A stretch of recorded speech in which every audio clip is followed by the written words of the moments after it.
Bismillahirrahmanirrahim. Bədənimizdə bir ağrı, xəstəlik və ya tükənmişlik hiss etdikdə, ilk olaraq fiziki bir həll axtarırıq.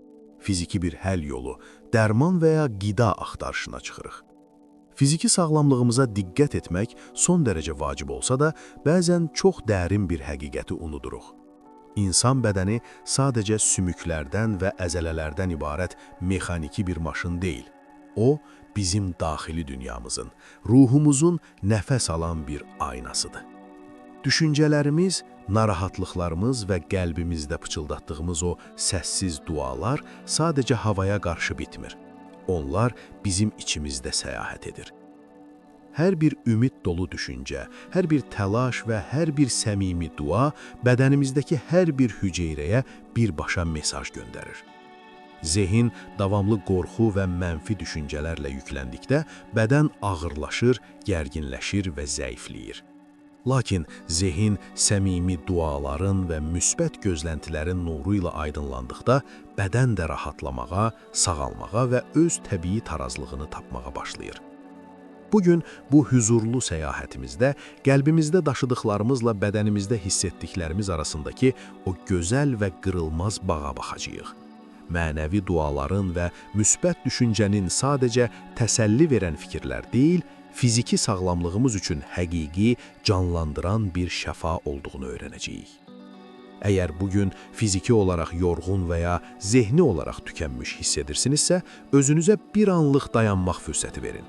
Dünyanın ağır qayğılarını bir kənara qoyun. Çünki bugün inama qayıtmağın, müsbət düşüncələri qucaqlamağın və Yaradanla ünsiyyətin həm ruhumuza, həm də bədənimizə necə əsil şəfa gətirə biləcəyini kəşf edəcəyik. Mənəvi halımızın fiziki sağlamlığımıza necə təsir etdiyini anlamaq üçün Peyğəmbərimizin sallallahu aleyhi və alihi və səlləmin həyatına və verdiyi o gözəl nəsihətlərə baxmalıyıq. O bizə inamla sağlamlığın bir-birinə çox dərindən bağlı olduğunu və hər ikisinə qayğı göstərməyin vacibliyini öyrədib. Peyğəmbər sallallahu aleyhi və alihi və səlləm həmişə tibbi müalicə almağı tövsiyə edərək Allahın dərd verdiyi kimi onun dərmanını da mütləq verdiyini bildirirdi. Bununla belə o Allaha söylədiyimiz sözlərin, etdiyimiz duaların öz-özlüyündə bir şəfa olduğunu da bizə çatdırmışdı. O, səhabələrinə hər sabah və axşam bu sadə, amma çox dəyərli duanı etməyi öyrədirdi. Allahım, bədənimə sağlamlıq ver.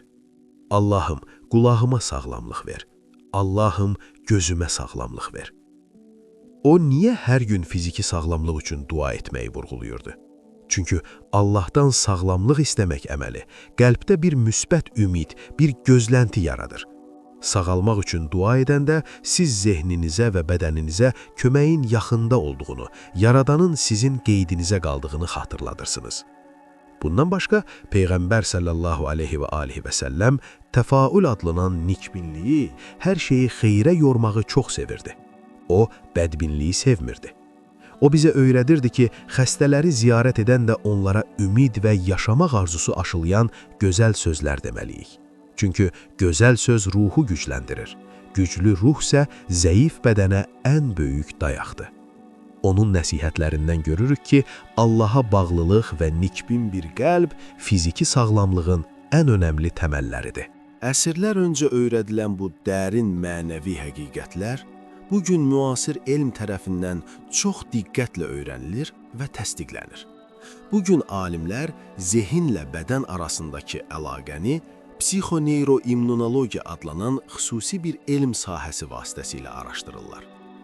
Müasir elm bizə deyir ki, beynimiz real fiziki təhlükə ilə zehnimizdə qurduğumuz mənfi düşüncələri bir-birindən çox da ayıra bilmir.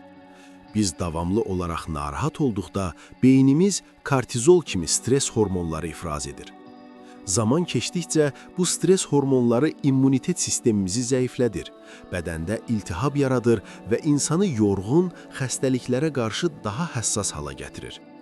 Bədənimiz zehnin qaranlıq düşüncələrinə fiziki olaraq məhz belə reaksiya verir.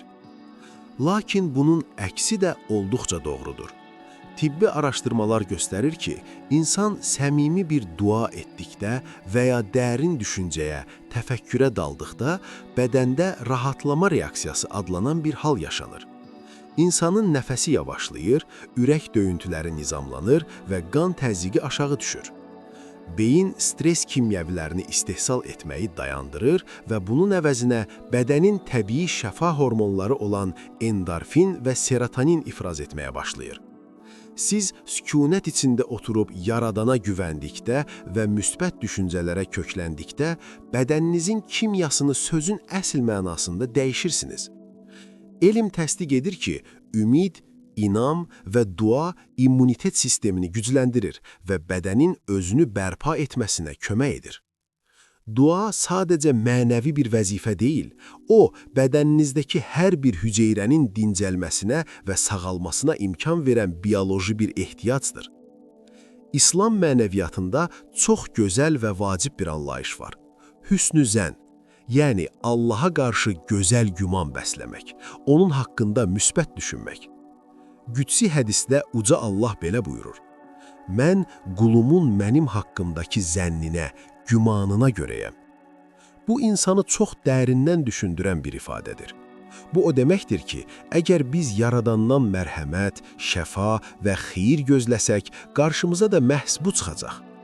Bu baxımdan müsbət düşünmək sadəcə psixoloji bir rahatlama üsulu deyil, o həm də Allaha olan inamın və təvəkkülün bir göstəricisidir.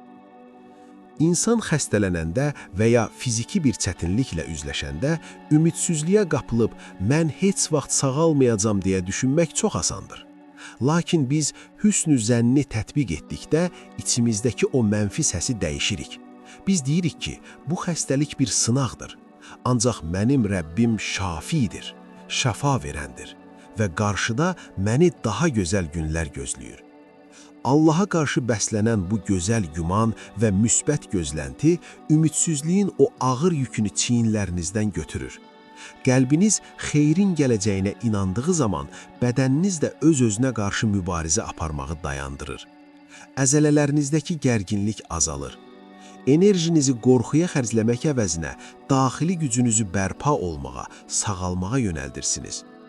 Gələcəyiniz haqqında gözəl düşünmək və Yaradana güvənmək, sağlamlığı həyatınıza yenidən dəvət etməyin ən təbii yollarından biridir.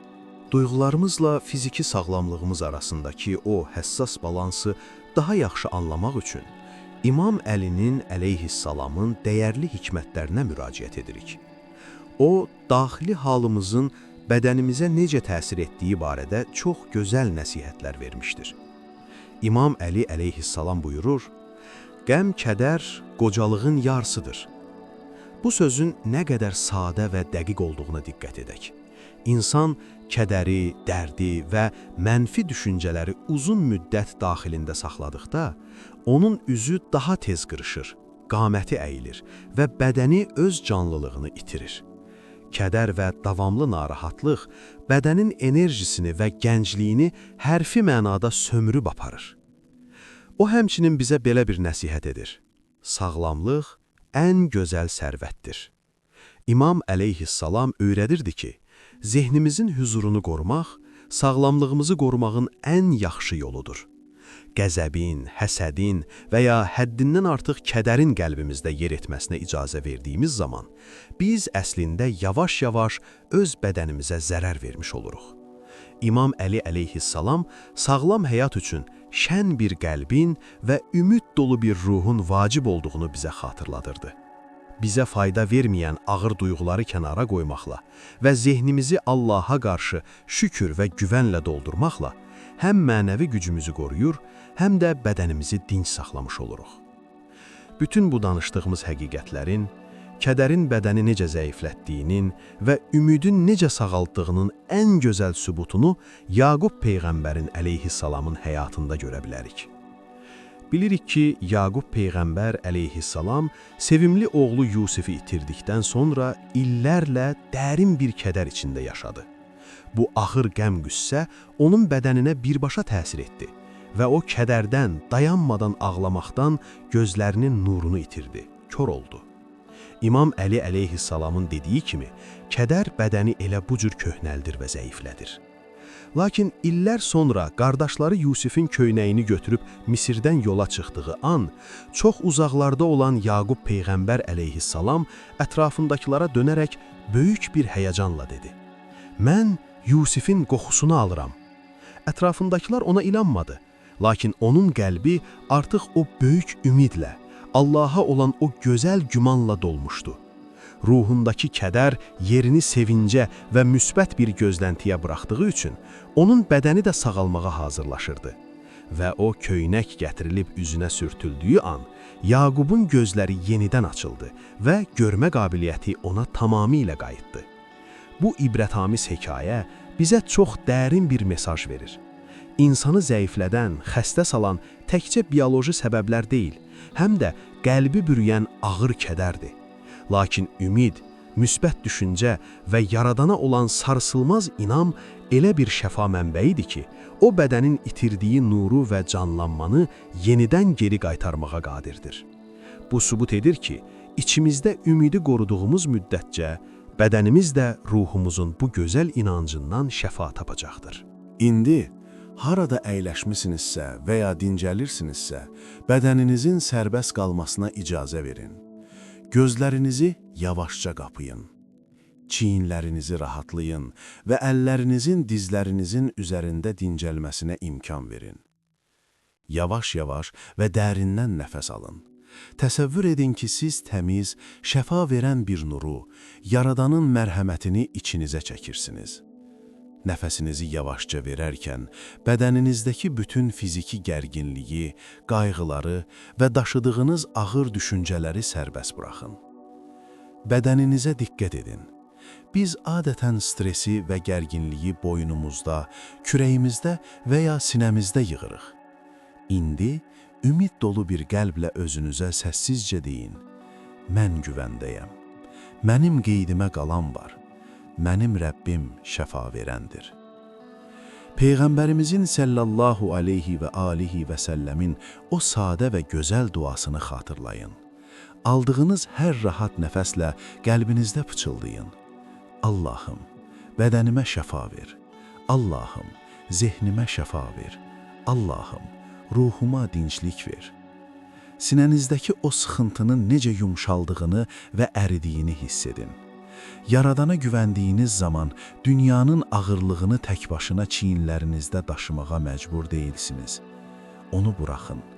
Səmimi dualarınızın şəfa verən enerjisinin bədəninizdəki hər bir hüceyrəyə yayılmasına, onlara dincəlmək, yenilənmək və dərin bir huzur gətirmək fürsəti verməsinə icazə verin. Əgər bu bərabər keçirdiyimiz vaxt bədəninizə bir yüngüllük və zehninizə bir dinclik gətirirdisə, zəhmət olmasa bu videonu bəyənərək və Sözlə Nur kanalımıza abunə olaraq bizə dəstək olun. Bu məkanda həm ruhu, həm də bədəni sağaldan gözəl həqiqətləri paylaşmağa davam edəcəyik. Zehniniz hər zaman gözəl düşüncələrlə dolsun. Dualarınız sizə daim təsəlli və huzur gətirsin. Bədəniniz isə həqiqi sağlamlığın nemətindən zövq alsın. Sizləri uca Allahın mərhəmətli və şəfa verən amanına tapşırıram.